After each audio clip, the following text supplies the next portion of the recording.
Hi friends, India has finally overtaken Japan and now it has become fourth largest economy in the world by means of GDP nominal.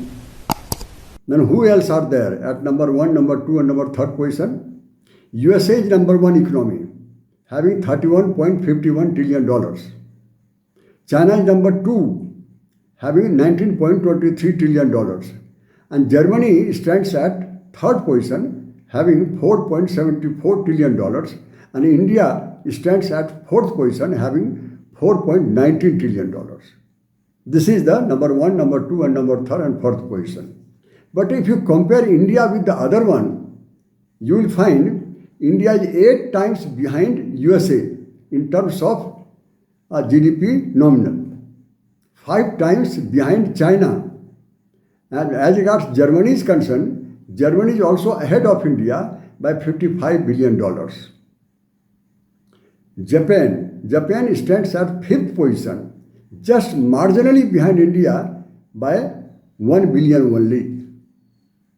Okay, this is all about economic position based on GDP nominal. What is about GDP per capita? This is the controversy nowadays in everywhere in India as regards media controversy is concerned. What is the position about GDP per capita?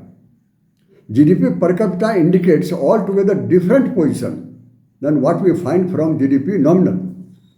Let us take example USA. USA has $90,000 per capita, but it is not at number 1 position because the countries like Singapore, Luxembourg, Qatar and Ireland are ahead of USA in terms of GDP per capita. China has $14,000, 1/4. But China is also not at number 2 position here. China is far behind. China now, as per capita, is 26th position in the world. As per GDP nominal, China stands at number 2 position in economy in the world. But per capita, China stands at 126th position, you can imagine. India has $2.88,000. India is also not now maintaining its position number 4. India is 143rd position in terms of GDP per capita out of 194 countries. This is the fact. As per Human Development Index, India's position is 130 out of 193 countries. And Hunger Index, India stands at 105th position out of 127. So GDP nominal and GDP per capita are not matchable to each other. Even GDP PPP, purchasing power parity, it is neither matchable to GDP per capita nor matchable to GDP nominal. Here a important question arises as why economic position is decided only on the basis of GDP nominal? Why GDP per capita and GDP PPP are not considered? Here are 3-4 answers to it. Number 1 is GDP nominal provides straightforward economic output of country in terms of production from goods and services. Number 2 is this is simple and easier to compare across the world by using common currency of US dollar. Third is it influences country's position in international organization and international trade. And also its data of GDP nominal is widely available even of the past data maintained for years together. These are the vital points on the basis of which only a GDP nominal is considered rather than GDP PPP or GDP per capita. As regards GDP PP is concerned, GDP per capita is concerned, it only indicates income of each individual and living standard as well as economic growth of the people at large. That's all. Does not provide economic health of the country as a whole.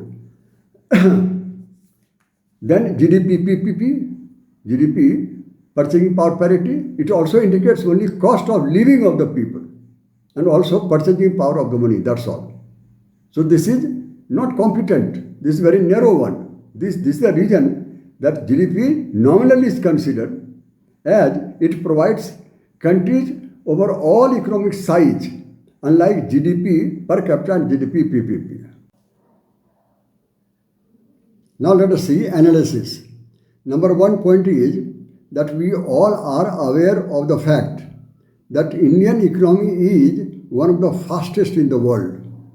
At the same time, other fact also remains that not only India is one of the fastest in economic growth, GDP growth, but India is also one of the fastest in economic inequality. As regards India's GDP growth is concerned, this is described as jobless. It means GDP goes up, but the job does not go along with the GDP. Another aspect is that there is a huge gap between rich and the poor in India. You can imagine 1% affluent people in India have 41 to 51% of national properties. If you look at the history, then till 1947, 1% people had 13% of national property under British rule. Then 1947 to 1991, Free India, 1% people had only 6% total property in their hands, lesser than 13% earlier.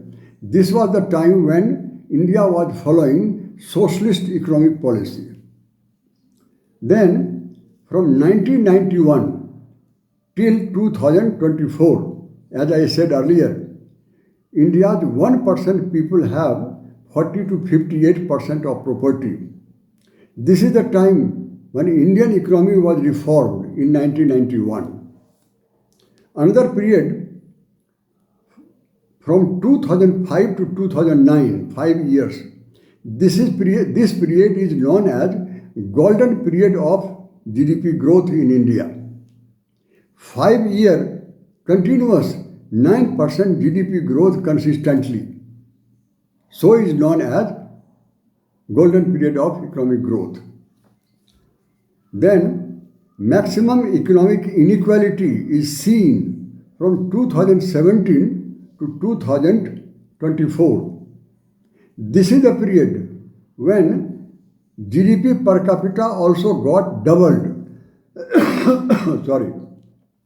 from 1.44 thousand to 2.88 thousand.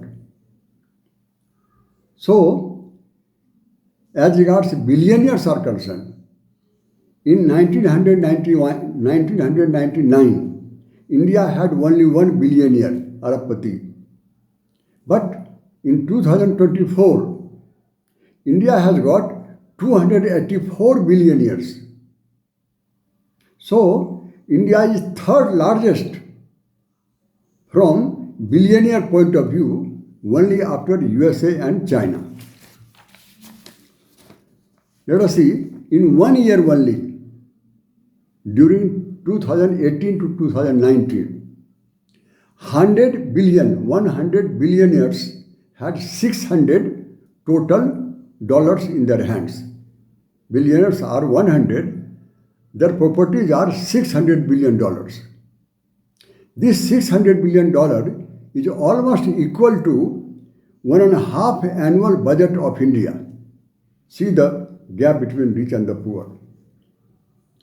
If India wants to increase GDP per capita, India has to ensure increasing of GDP nominal. Because GDP per capita is the result of the division between GDP nominal and the total number of population. In nutshell, India is number 4. India stands at number 4 in GDP development, economic development. Again I repeat, India stands at number 4 position as regards world economy is concerned. But India stands at number 1 position in economic inequality. Again I repeat, India stands at number 4 position in economic growth, but India stands at number 1 position in economic inequality. So in view of all these facts, this is an urgent need for India to take care of economic inequality, how to reduce it. This is all about my video. Thank you each and every one of you.